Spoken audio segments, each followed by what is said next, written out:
it is time to boot up the system. So and these two tasks are interconnected with each other. So what we have done previously is we have placed all the components in their correct order. Now let's boot up that system. If you press this handle, it will lift it up and you can put your chip uh, on these pins and press it with this metal part again. So we have to drag components from the left side and put on the motherboard. Hello everyone and welcome to the new video. And after two videos of what actually hacking looks like, we are back to our cybersecurity learning roadmap that we are pursuing. Before those two videos, so let's take a quick recap that what we have done so far. So in the pre-security module, we have done our introduction to cybersecurity and network fundamentals, how web works. These are the modules that we have completed in our previous videos. Maybe they shuffle their modules. Uh, so, according to this shuffling, we have to do our computer fundamentals because we don't want to miss anything in the pre-security. So let's get back into this roadmap and let's go into computer fundamentals module. So in this module we have one, two, three, four, five chapters, and we are gonna do today is inside a computer system. So let's go back. No, not go back. Let's get into this section. So you can see this is not a uh, premium room, so you can follow along with me. And if you don't want to follow along with me, if you only want to watch this video, make sure you take good notes. Welcome to the first room of Computer Fundamentals module. Before we can talk about security, we need to first understand what we are securing. Consider the following analogy. Before protecting a castle, we need to know the layout of the castle, where the treasure room, the food storage, and the commander's quarters are. We need to know who enters and how they enter the castle. Also important is who can enter these rooms and take or put treasure or food, for example. The bottom line is trying to defend what you don't understand is like defending a castle you have never seen. In this room, we will explore our castle. We will cover what a computer is, its building blocks, and how they are connected. After completing this room, you will have a general idea of how the components of a computer system interacts with each other to provide services to its users. Don't worry too much about the technical jargon or depth. We will take this nice and easy and focus on the fundamentals. So, what are our learning objectives? After completing this room, you will be able to recognize and understand the functions of various computing components so that you can see and you can tell that this is the CPU, this is the power supply, this is PSU, and this is the RAM slot, this is RAM. You can do that after this room. So, what are the prerequisites? Motivated to step into the digital world of computing, and we are motivated enough. So, let's go to our task 2 inside a computer system. Nearly every computer system that you can think of includes, in one way or another, the same building blocks. Each part has its own job, and together they make the computer work. Let's have a look at each of these building blocks. So you can see this is the very nice picture. Here is our motherboard, and it's if you compare it with a human body, it's considered as the skeleton and nerves. RAM, short-term memory, PSU, heart and lungs. Nice. CPU, the brain. The brain as the human have brain, CPU has a computer has a brain that's called central processing unit, that is CPU. GPU, visual cortex, and HDD and SSD long term memories. So Random access memory, this is the short term memory, and this is the permanent memory, which is HDD and SSD, hard disk drive and solid state drive. Throughout this task, we will use a very relatable analogy, the human body, as discussed here. The image above shows the different PC components and its human counterparts. To learn more about each component, open the static site by clicking on the green View Site button below. The static site should open in split screen view. Let's click on this View Site button. And after completing some of the tasks that we are going to see here, we got our flag, and that we need to put here. Let me make it a little big. Okay, maybe it's not enough. Okay, no problem. We will go with that. So, components. Click a component to discover what it does. Complete all 8 to unlock the next section. So, let's go with the motherboard. Okay, motherboard, test your knowledge. What role does the motherboard play in a computer? Let's see what are the options. It processes all calculations and instructions. It connects and allows communication between all components. It stores data permanently even when turned off. So that's not, this is the work of a STD or STD. It processes all calculation and instruction. That's the work of a CPU. So B is the correct answer. That it connects all the components together and allows communication between them. Okay, we got our answer is correct. Let's, oh, we also have a explanation. Let's go to see what they said about a motherboard.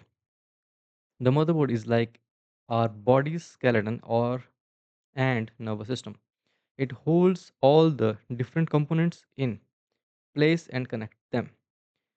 On a typical desktop motherboard, you will see different connectors that house all your components: CPU sockets, RAM slots, expansion slots, and various ports. Every other component plays into or connects through the motherboard.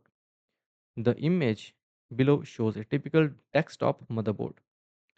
Now, if you see your PC with glasses, not your PC, your CPU with the glasses, you can see something like this sticking back to the body of your cabinet, and that's what we call a motherboard. Let me go to the next, that is CPU, Central Processing Unit. What do you think the CPU does? Stores files and programs permanently. That's not the work of a CPU. And that is something called HDD, which stores things permanently, or SSD, which stores things, programs, files permanently. Executes instructions and perform calculations. Convert electricity to other components. So B, this is the right answer. Now let's read the explanation what a CPU does. The CPU, Central Processing Unit, often called the processor, is comparable to a part of our brain. So the CPU is compared with a human brain, which perform all the calculations. Just like our brain continuously executes instructions, add numbers, pour milk in a bowl, and so on, a CPU does the same for a computer. Modern CPUs have multiple cores that handle instructions in parallel. The CPU connects to the motherboard via the CPU socket. The image below shows a typical CPU for a desktop.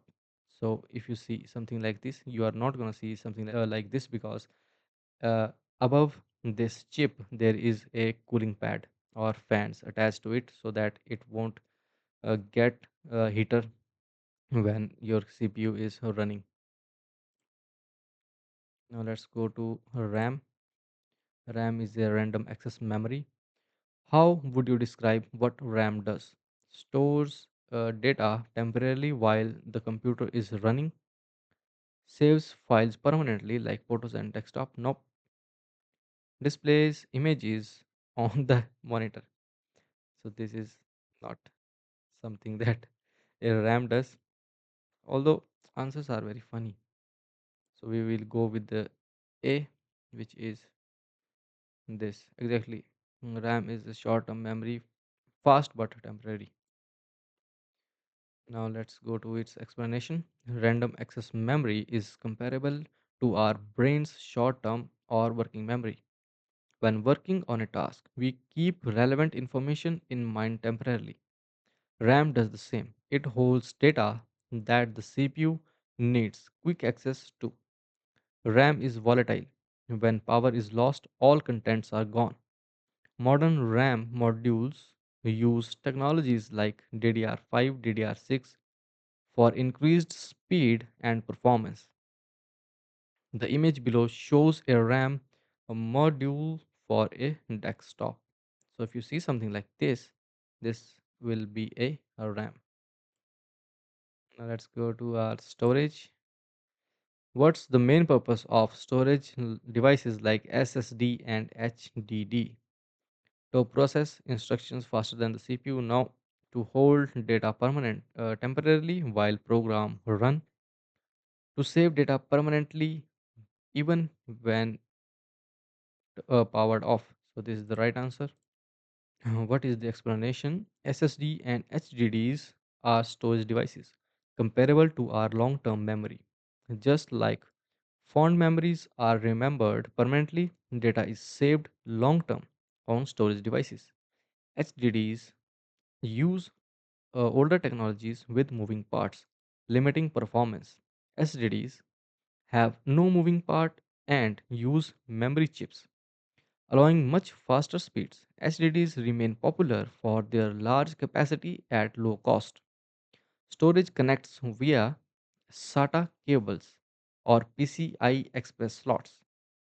So, if you want to attach STD or HDD, that will be done by these cables, which is SATA and PCI Express slots.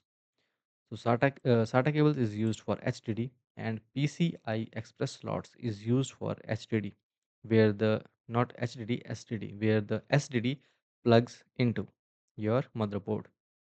The image below shows an SDD on the left hand side and an STD on the right hand side. So the one with the moving parts is called a HDD and the one with chips is called SSD. Let's complete it and go to our next component, that is network adapter. What does a network adapter enables a computer to do? Store more files in the cloud. Nope. Communicate with other computers and networks. Run programs faster. So a network card is used to communicate between two computers or with networks, and it's correct. So what is the explanation? Just like we use our vocal cords to communicate with environment, a network adapter lets computers communicate with other systems. Network adapters come in wireless and wired variants. Often they are embedded in the motherboard, but they can also be added as expansion cards. Network cards typically connect via PCI Express ports, and network card is also connected via a PCI Express port. You can see this is the part which plugged in into your motherboard. The image below shows a plug-in network card typically used in desktops. Let's complete this. And power supply unit, that is PSU. What is the main function of the power supply unit? To cool down the computer components. That's not the right answer. To supply electrical power to all components. To boost the computer's processing speed. And this is the right answer. It's responsible for supplying the electric power to the components so they can work. Uh, so, what is the explanation? Every system needs power. Just as our heart pumps blood to our organs, a PSU supplies energy to all system components. The PSU is essential and requires careful consideration. If components need more power than the PSU can provide, the system will fail. The PSU takes power from an outlet and distributes it via various connectors like the main motherboard connector and Molex connectors. This image below shows a PSU used in desktop.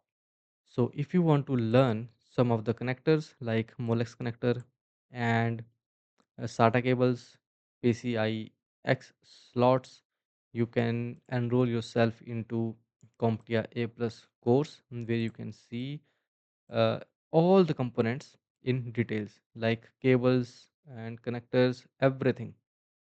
So you can do that if you want to go much deeper in these components. Next is graphic cards. What does a graphic card primarily handle? Processing and outputting visual information to displays, connecting the internet faster, no, storing games, files, and videos.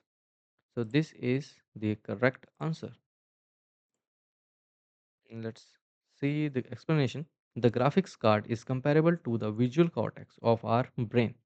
Our eyes pick up information and the visual cortex processes it into images.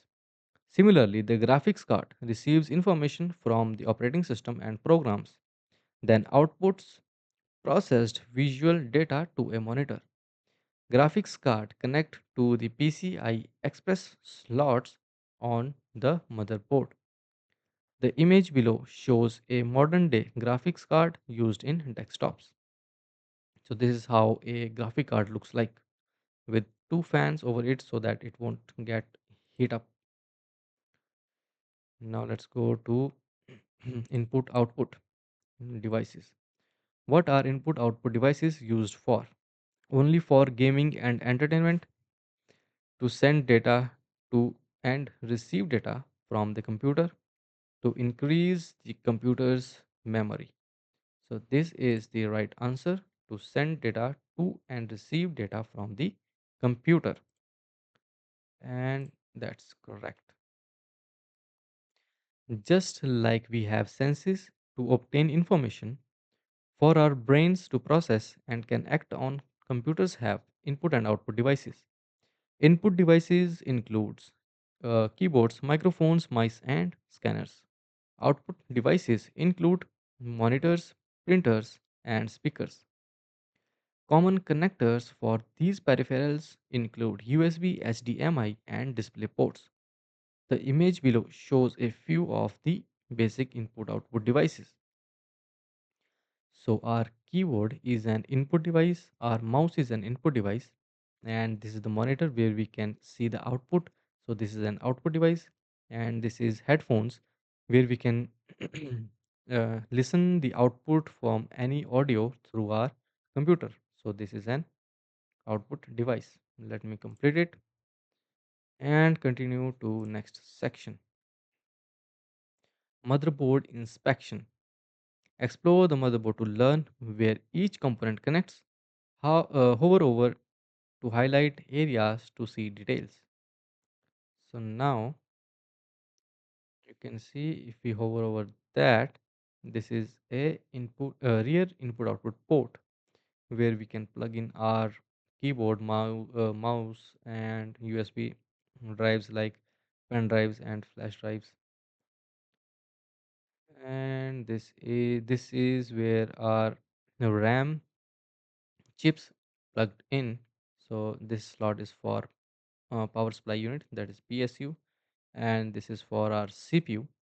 And usually there is a handle that will lift. If you press this handle, it will lift it up, and you can put your chip uh, on these pins and press it with this metal part again, so that it won't move and fixed at a same location. And over that we can apply our what can I say apply our coolant like thermal paste, and after that there is a fan that will be go on the top of that processor, so that it will keep it cool when your computer is on. So what is this? This is a PCI Express slot with 16 you can say pins, where if you have a component which have 16 pins, that will go on this slot, that is X PCI PCI X16. You can say, you can also say it PCIe X16. And if I hover over this one, let me zoom out a little bit. Yeah, if you can hover over this one, this is also a PCI X but with 4 slots. So this is where our SATA cables plugged in for HDD, and I think we have done with all the uh, parts. So let's start our exercise. Now we have to, what we have to do? Component placement exercise. So we have to drag components from the left side and put on the motherboard.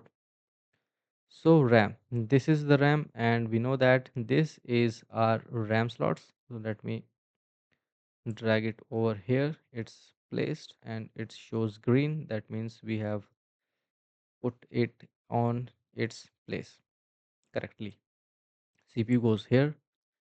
And let's see, PSU. PSU connected with the Molex connector, and that will be plugged in this part. Now we know that our storage device will go in 2 slots, PCIe X and SATA cables.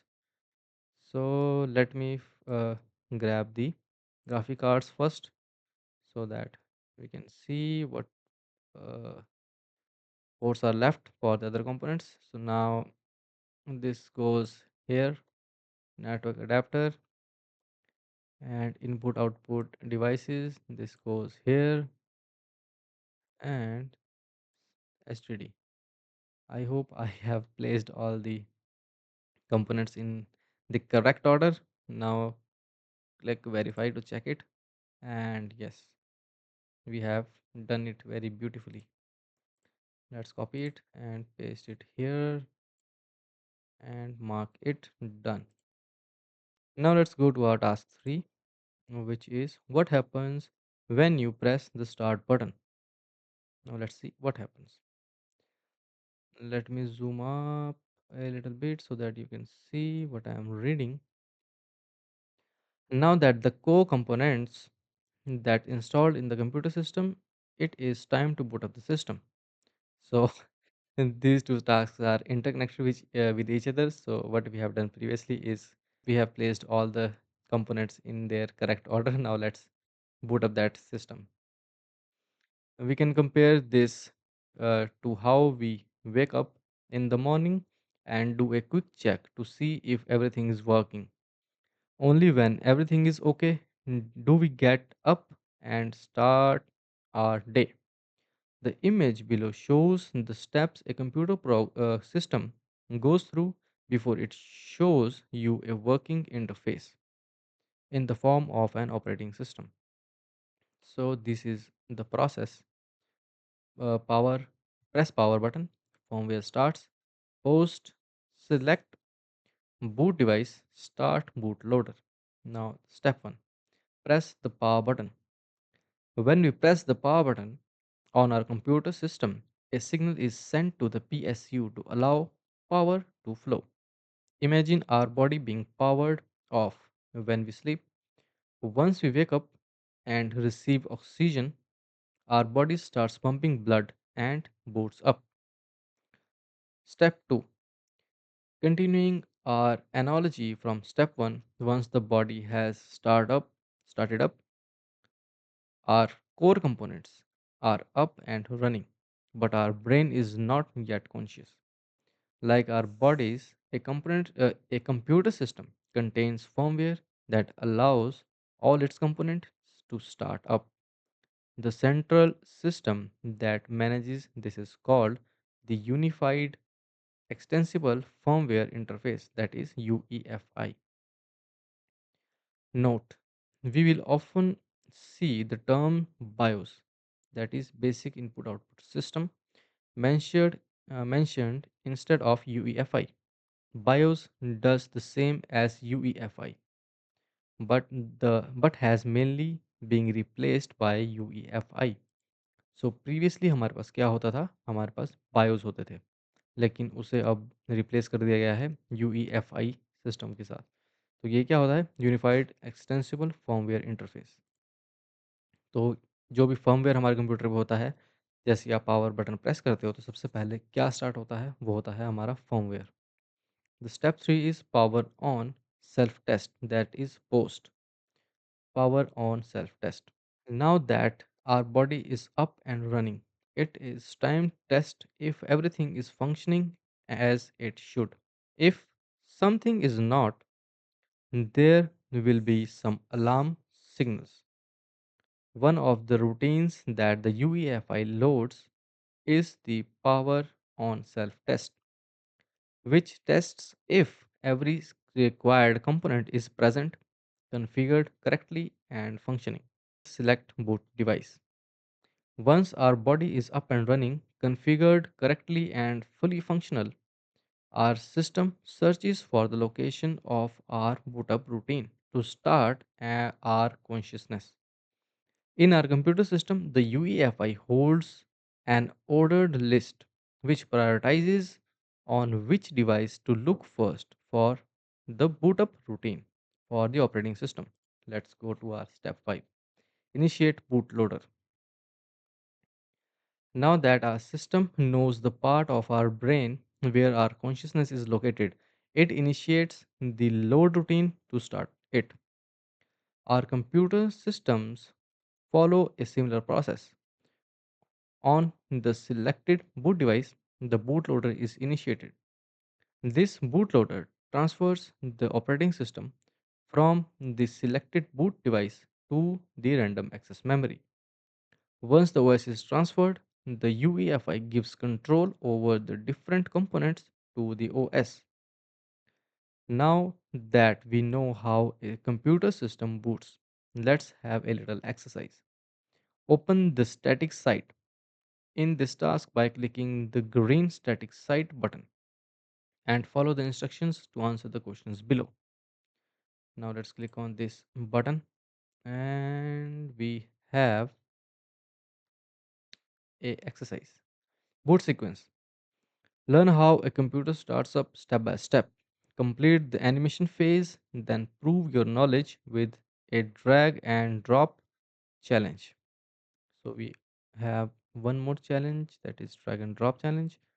So these are the steps that we have discussed here. So press power button. You press the power button, sending a signal to the PSU to let power through. The system begins powering up. Okay. And we have to answer something. What happens first when you press the power button? The uh, this is the right answer. The PSU starts delivering power to the components. Okay, let's go back. Firmware starts UEFI or BIOS, depending on your system, which one you have. UEFI or older BIOS firmware initializes and coordinates components. It's the first software that runs. Okay, what happens next? What is UEFI's role in the boot process? It runs your applications, it initializes and coordinates hardware components, it connects to the internet. So B is the right answer. Now let's go to the step 3, that is power on self test. UEFI runs post to check that required hardware is present, configured and functioning. Errors Errors triggered beep or alerts. So if something is not going well with your system starts beeping, and these beeps, you have to consider these beeps as alerts, so that you can think that something is wrong with my computer system. What happens next? What does post check for? Whether your program are up to date now, whether required hardware is present and working, yes, whether you are connected to the internet. So this is the correct answer. Now the fourth step is select boot device.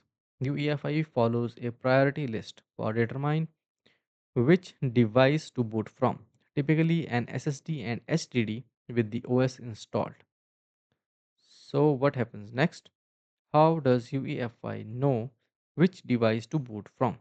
It randomly selects a storage device. Nope. It follows a configured boot priority. Yes. It follows boot. It always boots from the newest device. No. This is the correct answer. Initiate bootloader.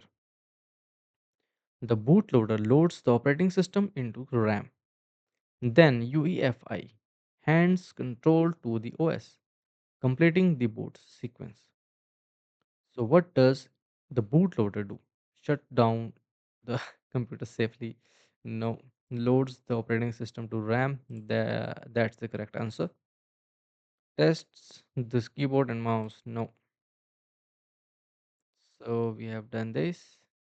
Now we have to place these five things in order. So what we do in our first step, that we have to press the power button. After that, firmware start, and then uh, the power on self test starts to check if there is any errors, and then mm, boot device will be selected, and after that it will initiate the bootloader.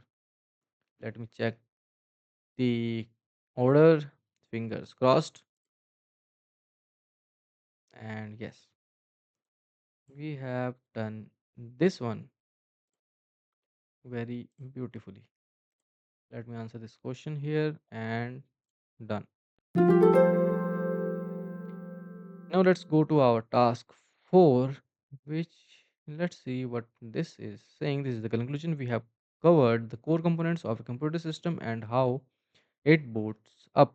At that moment, you won't realize this, but further on, when learning cybersecurity concepts, you will often need to recall the functions of each of these core components and how they interact with each other. The boot process is very important concept later on, as it is sometimes targeted by hackers. Oh, that is something interesting.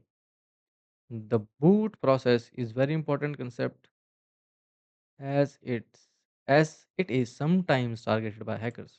So hackers also can target the this process. That's interesting. Now that we know the insides of a computer, the next step is to see how the different combinations of specializations of these components lead to diverse types of computer systems. Continue to the next room, computer types, coming soon to find out. And that will be our next video. So we have successfully completed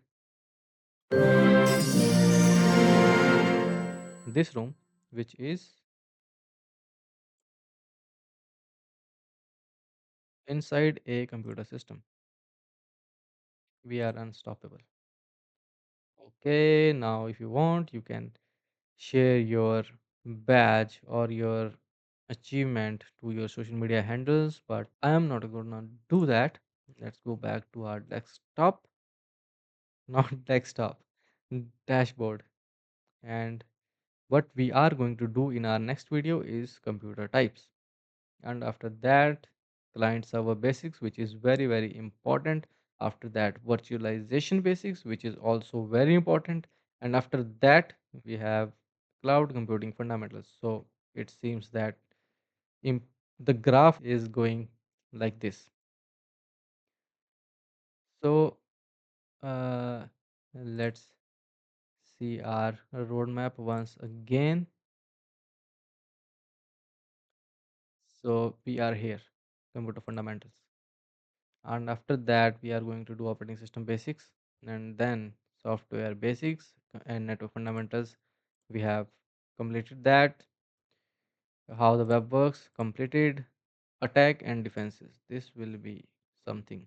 Ooh, we have a nice room at the end of this uh, a learning path, which is pre-security module becoming a hacker, and that's what we want, and that's what I want my viewers to be, like a skilled hacker. So that's it for this video, and we are going to do our next video on computer types in the next video. And if you enjoyed this video, make sure to hit the like button and do subscribe this channel, and I will meet you in the next video. Peace.